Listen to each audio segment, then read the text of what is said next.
الله ما شاء الله. يعني وهو يتوضأ أحنا كيف يستنشق، لاحظ ما شاء الله تبارك الله، يعني ولم يعني يكون، وهذه نعمة لمن أراد أن يتعظ ويرى. لاحظ لأن يستنشق بقدمه بعد أن غسلها، لاحظ، ثم بعد ذلك يغسل وجهه كما تشاهد. وهذه الدعوة لمن يفرطون في الصلاة أو في العبادة أو أقل أحواله، والآن يمسح رأسه كما تشاهدون.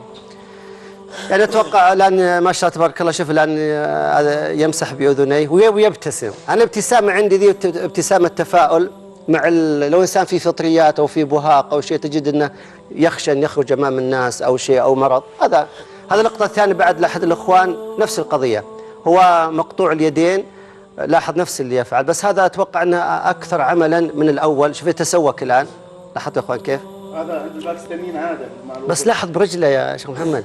يعني لما الإنسان يكون بالطريقة هذه، وهذا الدعوة في برنامج أريد حلا يا إخوان، ترى فيه لقطة تأثر فيني مثل هذه. أنا ما أصلي فأصلي، مو بلازم أجيب شيخ يتكلم عن الصلاة وجوب الصلاة وجوب الوضوء أو شيء. شوف كيف يمسح الآن رأسه كما تشاهدون، وكذلك يمسح الآن.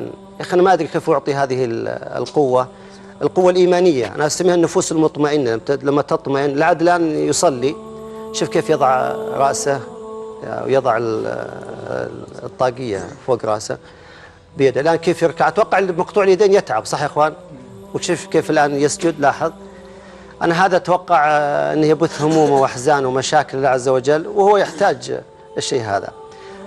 أنا هذا اللي أراه الآن وتشاهدونه وترونه، هي امتداد للنفوس التي يعني أنست بالله عز وجل، وعلمت أن الصلاة حقيقة هي روح المؤمن.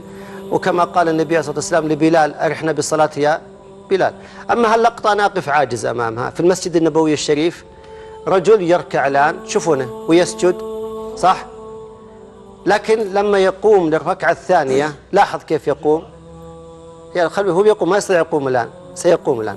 قام رجل واحدة. من يستطيع أخوان يقف على قدم واحدة؟ أنت خلنا نفعلها نحن الآن، ما تستطيع.